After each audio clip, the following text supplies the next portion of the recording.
with it.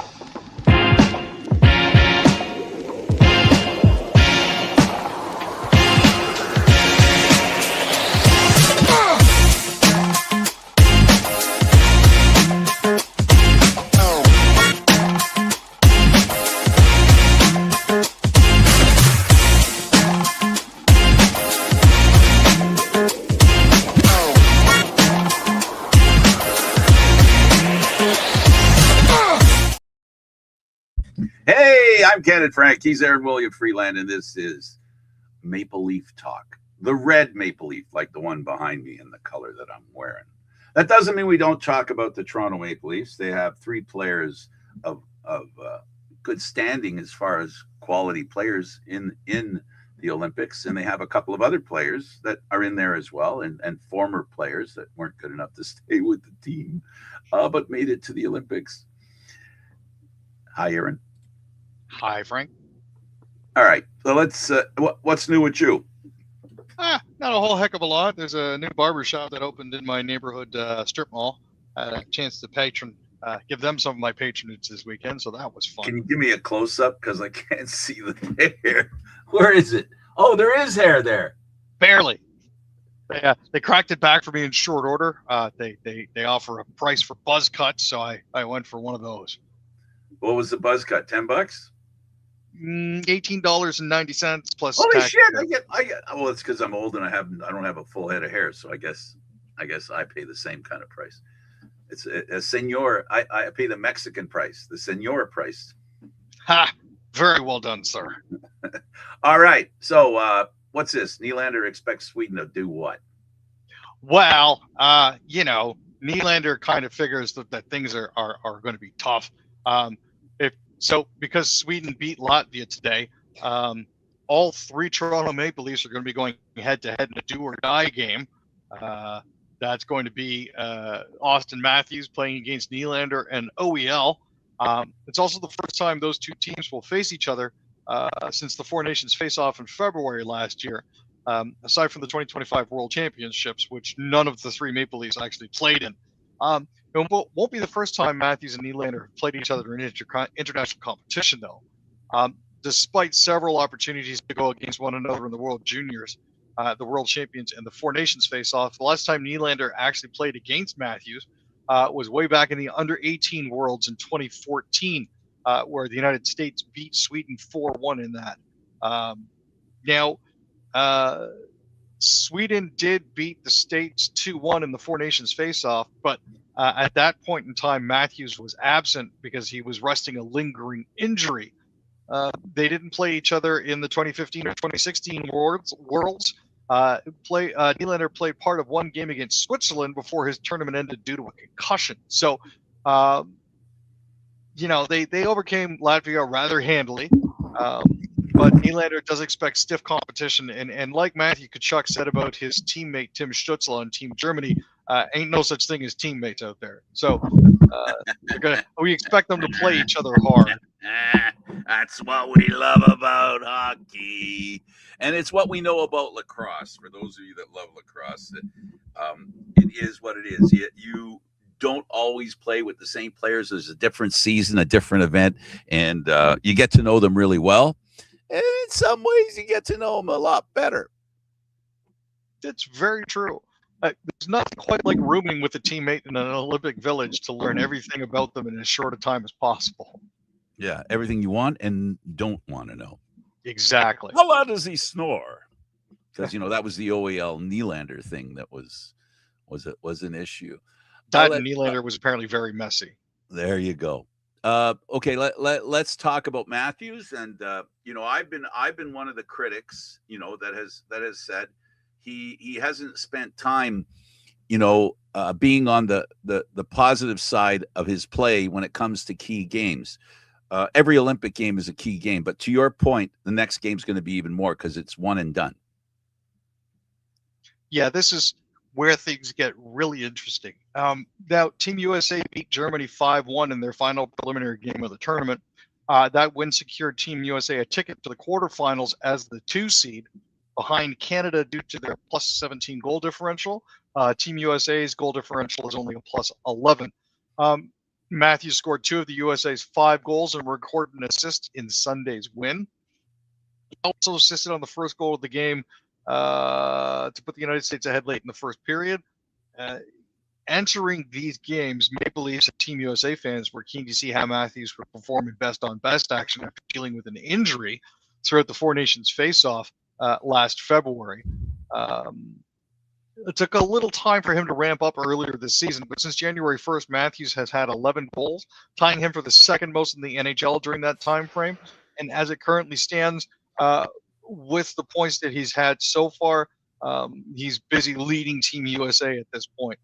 He's got 3 goals and 5 points through 3 preliminary games against Latvia, Denmark, and Germany. But, they've got Sweden. Sweden, in its own right, is actually one of the stronger teams in the Olympics. Now, Latvia did put up a strong fight despite losing 5-1 to the U.S. in their first game of the tournament. They didn't necessarily have the same firepower Sweden has, and this is an interesting trend. I don't know how closely you've been following a lot of these scores, but a lot of the games are ending up 5-0 or 5-1, which I think is rather interesting. I think it has to do with the expanded format. Like we're kind of comparing it, right, Aaron, when you have the top 4 countries or the top 5 countries or the top 6 if Russia's around, which they're not. But apparently they'll be moving in the next the hockey championships, the World Cup. They're talking about bringing Russia in. I don't know about this one, but that's they're going to reinstate them in some capacity or another. The Matthews thing, here's what I'll say about the Matthews thing. I really like the idea that this is an opportunity for him to break out of that mold, that the shadow, and I don't think this is an unfair statement, the shadow of Marner's ability to make plays, because of the excellent way Marner makes plays, it kind of diminished any opportunity for Matthews to show what he can do. This year has been a transition year. I said it from the beginning when we started doing this show this year. I said what he has to do now is learn how to drive the play, where before he would come in late or he would stand over here and trigger man be happy, be shooting, right? Now he has to be more than a trigger man. And he's showing in this event, not against some really good opponents yet.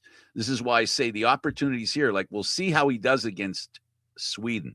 Because at the end of the day, he really does have to repair his image when it comes to playing the important games. Anybody who doesn't think that is not paying attention. So, folks, now's the time to pay attention these next games to see what kind of player Nylander can be, and if they're Matthews can be, as well as Nylander for that matter, and then see if they can make the playoffs. So this is a good opportunity for them to show what they can do, Aaron, and I look forward to the opportunity.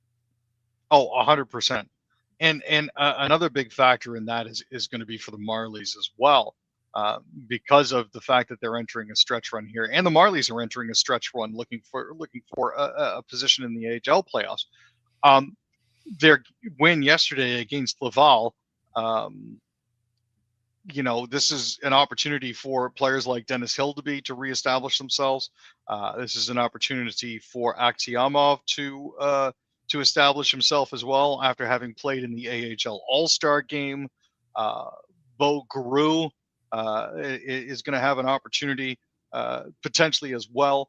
Logan Shaw is going to have a chance to prove himself, not to mention I think Marshall Rafai might potentially get a second look as well on the Leafs defense. The Marlies have been learning from winning tight games. At the end of the day, players can only control what they can going over the boards. But with Treliving in attendance and 13,000 people watching at the Scotiabank Arena on Monday, it was an opportunity for a lot of the players to showcase what they've got. And I think they did a very good job of that. And the opportunity that presents itself is the tight schedule, which leads to a lot more injuries, more than normal, which everybody understands, which means the opportunity for players who are on the second level of the team, in other words, not starters and not ones up here, they get a chance to maybe show what they can do. And that opportunity will come at a moment's notice. So they've got to be on top of their game all the time so that when they eventually do, it'll be good. And the reason the next story, Aaron, is about the Leafs, and are they going to be in crisis mode after the Olympics? The fact is, there's a contrast going on. Many of us think this could be a down year for the Leafs where they may need to be sellers, right? But we're hearing from the upper brass of the Maple Leafs that they don't want to give up playoff gates. And this is the thing I'll say. They've given up a ton of playoff dates because they didn't put a team together that could make a run. So I don't understand how making it to the first round and winning 2 games and going out 4 straight is a benefit to the organization in the long run. No, and you know, as it currently stands with 25 games left in the season, they're currently 6 points behind Boston. For the last wild card spot, they're going to need to jump over Ottawa, Washington, Columbus, and Boston in order to get there. And the other team that's currently in a wild card spot is, wonder of wonders, the Buffalo Sabres. So, well, they've been hovering over there and better. You know, they've worked their way up to third place in the Atlantic. They're a really good team. They're finally playing and having the kind of success that I think all of us felt they could have, much like Ottawa did last year. So we'll see how that goes. Let's talk about what Team Canada did in Milano. So I'm just going to try to run through these because there's a lot. There's a lot of events at the Olympics. This is going to be just a quick rundown of what happened in day 7.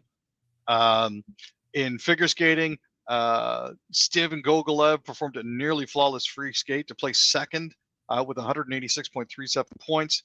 Added to what he got in the short program, he totaled 273.78 to move up from 10th to 5th overall. He was just 1.12 points away from the podium. That's their best Olympic result in men's singles since Patrick Chan in Sochi in 2014.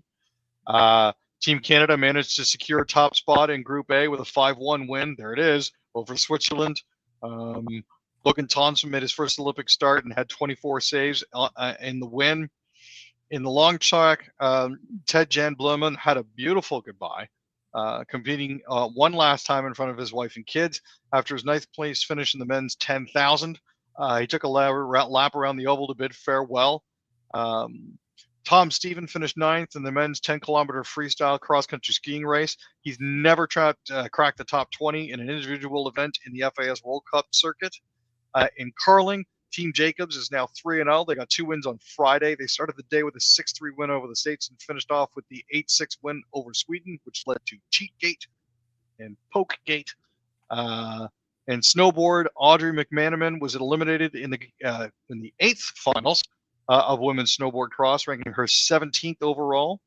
Adam Runnels was the top Canadian in the men's 10-kilometer sprint biathlon, finishing 31st. Zach Connolly placed 48th. Logan Plutz was 55th, and Jasper Fleming came 80th.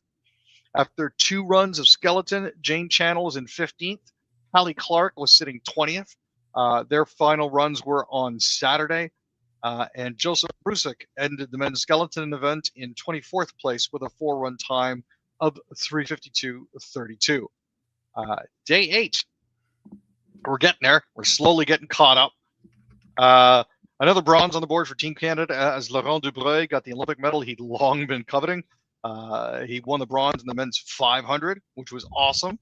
William Dangeneau in the finale of the men's 1500. Unfortunately, he ended up in 5th after getting bumped by another racer. Marie-Philippe Poulin returned to the lineup, helping Canada defeat Germany 5-1 in women's hockey. Poulin got her 18th career Olympic goal, tying her with Haley Wickenheiser for the most all-time. Brianne Jenner, Claire Thompson, Sarah Fillier, and Blair Turnbull rounded out the scoring. That victory earned Canada a spot in the semis, which took place yesterday. In freestyle, Maya Schwinghammer, Ashley Kohler, and Jessica Linton were eliminated in the 1/8 finals, ranking 11th, 14th, and 15th. Lauriane Desmarais-Gilbert placed 21st after not advancing to the 1/16 finals. Cross-country skiing, Allison Mackey, Jasmine Drolet, Lillian Gagnon, and Sonia Schmidt finished with a time of 1:19:20.7, which puts them in 8th. In curling, Team Holman was sitting at 1-3 after 2 losses on Saturday. They opened with a loss to Great Britain. They also dropped an 8-7 decision to Switzerland despite a strong start and a late end push. Those are really the events that a lot of people have been keying on. Day 9, that would be February 15th, which would have been Sunday. Michael Kingsbury won Canada's first gold medal of the Milano Cortina Games with a victory in the new Olympic event of dual moguls. He was competing against Takuma Horishima. Kingsbury was able to celebrate before even completing the run, as Horishima was unable to attempt his second jump after losing control of his turns. Leah Pereira and Trent Michaud put up a personal best of 74.6 to rank third in the short program of the pairs event. They free skated on Monday.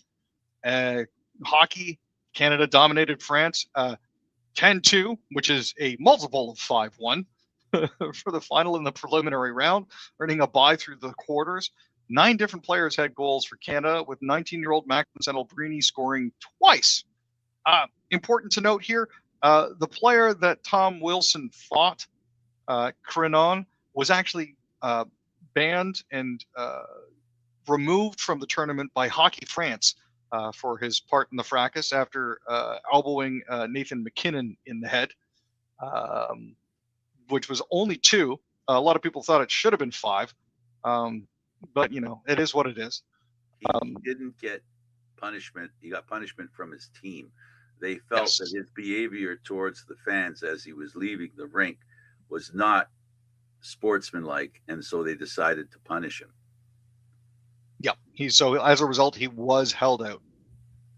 And he's out for the Olympics. He's not. Yeah, he's out for the remainder of the Olympics. So there's that too. I mean, you expect them to play physical, but unfortunately, it didn't quite work out to the best. So it is what it is. I don't think players are allowed to grab a guy's helmet, his ear. I don't think they're allowed to grab the strap. No, in general, you're not allowed to. So. Right, yeah, and that's what he did. He dragged him to the ice, holding that strap, and then he removed his bucket after he was on the ground. Yep. Which I thought was a little extra. Yep. And finally, day 10, Family Day, Monday. Megan Oldham won Canada's second gold medal of the games and her second medal of these Olympics as well, taking the victory in women's ski big air. Now, they actually delayed the final for over an hour due to inclement weather. I'm not sure if a lot of people are aware, but if it gets a little too windy, they tend to not do that sort of thing, just because it's unsafe for the skiers. Courtney Sareau won her third medal of Milano Cortina, taking silver in the women's 1,000 meters. She's just the second Canadian woman to do 3 medals in short track speed skating, following Kim Boutin, who did it in Pyeongchang in 2018. Marie-Philippe Poulin scored twice to lead Canada to a 2-1 win over Switzerland in the semis of the women's hockey tournament, securing a spot in Thursday's gold medal game, where they will, of course, play the United States. So Leah Pereira and Trent Michaud also finished 8th overall in pairs figure skating. After a surprising third-place finish in the short program, they had a couple of errors in the free skate, earning 125.06 for a total of 199.66. Talk to me about the Red Blacks. Let's go to the Canadian Football League. We can certainly do that. The Red Blacks have signed 4 players, including American receiver Cade McDonald. The most recent signings were American receiver Cade, global offensive lineman Nuruddin Nouili, American receiver Matthew Sexton, and American running back Jaquez Stewart. McDonald more recently spent time in the NFL with the Browns after signing with the club as a free agent. Nouili spent the last 2 seasons with the Alouettes after being picked by the club in the 7th round, 18th overall in the 2024 Global Draft. Sexton spent time in the NFL with the Dolphins, Patriots, Falcons, Chiefs, and Steelers. He also spent time in the UFL with the Vegas Vipers and San Antonio Brahmas. Stewart most recently spent time with the Eagles and Buffalo Bills. He played 58 games over 6 seasons at the University of Toledo, registering 1,904 yards on 365 carries. Absolutely. Let's talk about the Elks, and they released an offensive lineman. Yeah, they released Martez Ivey. They dropped that on Friday the 13th. He was named to the West Division All-CFL team in 2024.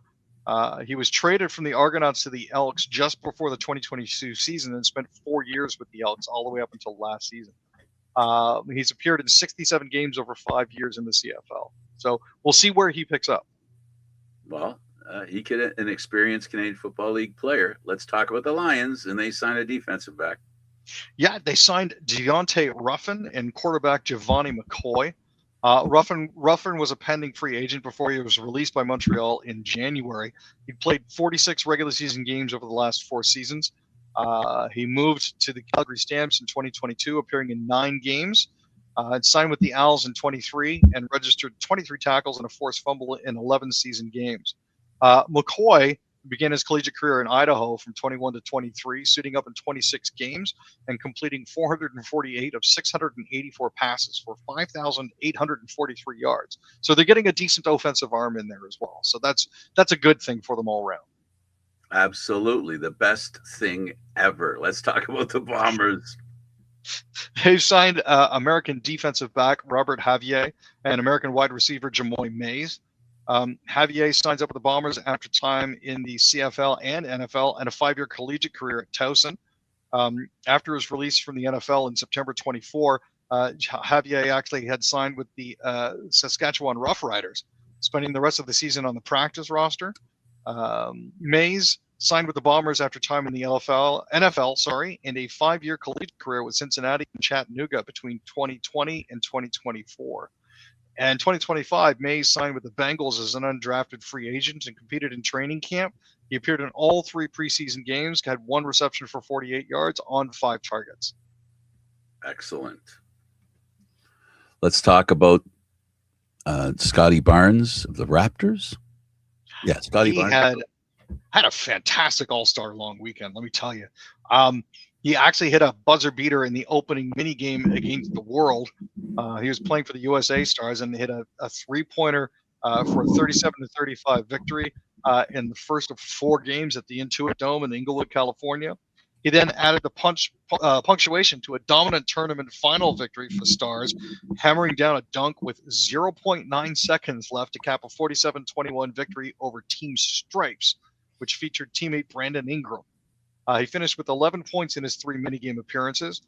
Ingram was held off the score sheet in the 2 games he played for the Stripes. Anthony Edwards was named the Kobe Bryant Trophy winner as the All-Star MVP with 32 points over 3 games for the Stars. Excellent work. Excellent work. Let's go over to Major League Baseball and talk to me about Schneider. So Schneider was candid when it came to what he expects out of the Jays here. He said, we're not defending the AL East. We're not defending the American League. We're attacking 2026 like we did in 25 or any other year. When you're trying to win the division, you're trying to win the World Series. In other words, the Blue Jays are not coming into the season in defense mode. They're basically going to try to get out there all guns firing to take the win.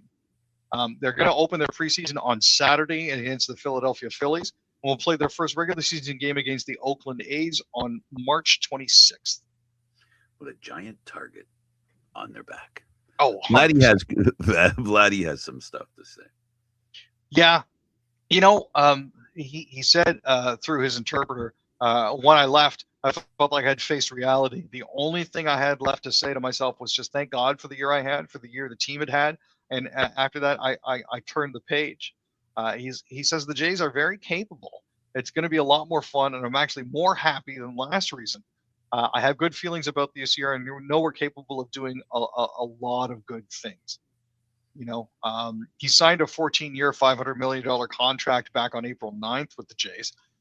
He hit .292 with 23 home runs, 84 RBIs, and a .381 on-base percentage. So for the first year of the contract, they're certainly getting their money's worth out of it. Now, they asked Vladdy, do you consider yourself a leader? He says, no, I always put myself as a good teammate. And when you're a good teammate, then you become a good leader. But right now, I'm a good teammate. So that's awesome. It's awesome. Yeah. Love the guy. Let's go to the National Hockey League and the Canadian NHL teams. And let's start with the Habs. So while the NHL has been on pause, Alexander Tessier, Oliver Kapanen, Nick Suzuki, and Juraj Slafkovsky have all been playing in the Olympics. Tessier is the only one who hasn't qualified for the quarterfinals. France lost all of its 3 games, and now they're playing Germany. They played Germany, this morning. Needless to say, France won't be the favorite there. They weren't. It didn't end well. But that's, it is what it is. But yeah, they've got a few players that are participating in this point at the late stages of the game. So that's good to see. I don't know how that ended up there, but it did. My apologies. That was funny. And if he said it to me, not to you. I want you to know that. Talk about Stützle. So Stützle actually is tied for the tournament goals lead, which is kind of neat. The list of players with 4 goals in these Olympics is actually short. It's Stützle and Macklin Celebrini, and that's it. In the third period of a 5-1 loss to the United States on Saturday, Stützle beat Connor Hellebuck with a wrist shot over the glove to extend his Olympic goal streak to 3 games. But all things being equal, I'm kind of glad to see that his own teammate, Brady, didn't try to take his head off during that game. So, because they've been bitten by the injury bug when it comes to midseason tournaments before I have the Ottawa Senators, and it would suck if, their own captain had done that to one of his own teammates. Yeah. And we're getting a little bit of a unintentional spin on the negative side for the American team because somebody did an Instagram post where they were taking a video of the players coming off the ice, and the Canadian team came off, and all the players gave all the fans a happy slap, right? Then the Americans came out and it was like nobody did anything. They just looked at the fans, and some even didn't look at the fans. They just kept going. I think maybe 4 of the players went. And I think part of that was because that was right after the game in which Fiala got injured.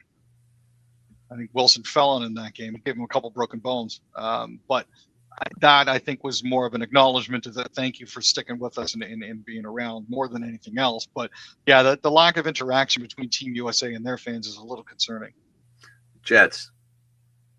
Yeah, Niederreiter, man, has not had a good Olympics so far. He didn't leave his mark offensively through 3 games. They were hoping that he would be able to step it up against Italy for a chance to play Finland in the quarters. As it is, the jury is still out as to how he's performed. I think he was hoping for an offensive break in order to give his return to the Jets a bit of a boost once everything picks back up again. But it doesn't look like he's had the best Olympics so far, which is unfortunate. Yeah, that's too bad. Talk to me about the Oilers. So there's a lot of talk going on here about what the Oilers' real problem is. Talking about bottom 6 forwards and the ice time that they're getting is really a distraction from the real sickness here. There's been a lot of debate about what's wrong with the Oilers right now. And some have fixated on how little time the bottom 6 forwards have been getting and how it's hard for players to thrive if they don't get ice time. They don't have a clearly defined role. On the other side of that, it's like, yeah, but they haven't been playing well enough to warrant getting more ice time because that could make things even more dangerous. But the big critical question here is, there's two kind of thoughts here. When the bottom 6 forwards have been playing poorly, giving up far more goals against an even strength than they've scored, Knobloch has played them less. That's what you expect any NHL coach to do. The NHL coach's primary job is to try to get the right players on the ice to win. But in the 2024 playoffs, when the bottom 6 performed almost as poorly as they have in the 25-26 regular season,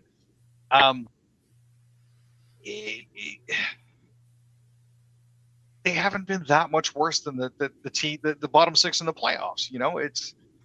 It's difficult to define exactly where the wheels have fallen off for the Oilers when it comes to this sort of thing, but they're sitting at 2nd in their division with 1 more point than the Maple Leafs, and it kills me. Hey, look, the Oilers' expectations, right, are really conflicted with because of the 2 Stanley Cup final visits and neither a victory. They are in in an emotionally tough position as far as I'm concerned. They got to get back there again. They can get back there. No team with the best player in the world and the second best player in the world on it is going to not be considered to make it through. I hope they do on that side. I hope if they don't, another Canadian team does. But right now, this year, it's a little, we're a little short shrifted as Canadians as far as the Western Division is concerned. I mean, even the Eastern Division this year, unlike last year, there were a lot of teams that made the playoffs from Canada. This year, not so much. Did we do something on the Flames? We didn't. Let's do it. Sure. So the Sharks are looking to add a defenseman currently. One of the targets that have been talked about for this is Zach Whitecloud, who was recently acquired by the Flames, but they're currently looking at him as a trade target. I mean, it's understandable. The Flames are rebuilding, and he's a 29-year-old defenseman, which has the potential to get them a nice return. If the Sharks do land Whitecloud, he could slot very nicely in their top 4 and on the penalty kill because he plays a smart defensive game and isn't afraid to throw the body. Ask Matthew Nyes, he'll tell you all about that. Whitecloud would also give the Sharks a player with plenty of playoff experience and a Stanley Cup on their resume, which wouldn't be a bad thing for a young Sharks club on the rise. He would also be more than a rental for the Sharks if they acquired him. He's got a $2.7 million cap hit until the end of the 27-28 season, which also adds to his appeal. He basically, in this regard, stands out as a major item of interest, put it that way, for the San Jose Sharks. A tempting option. Canucks, who might have a lot of options still left. I mean, they've got 6 players of the 7 that were sent participating in the qualifying round. Canucks forward Lucas Reichel is on Team Germany. You've got Philip Hronik and David Kampf in Czechia's lineup. They're playing Denmark. And then you've got Elias Pettersson, who plays for Sweden, and Teddy Bluger and Henri Vivrinskis, who both play for Latvia. So at least those players are getting experience with this sort of thing. I don't know, man. It's a tough road for them. A great road for them. Good for them. All right. Well, that about wraps it up for us, Aaron. I'm looking forward to the Canadian team, the next game. We're only a matter of a few games away from deciding who has the gold medal. So it's going to be an interesting week. Well, I'm certainly hoping Canada will be able to add to their gold medal haul after getting themselves up to 3 over the course of the past weekend. So we'll see where it goes, and we'll have more information for you on Thursday evening. Go Canada, go. Go Canada, go. That's all I got.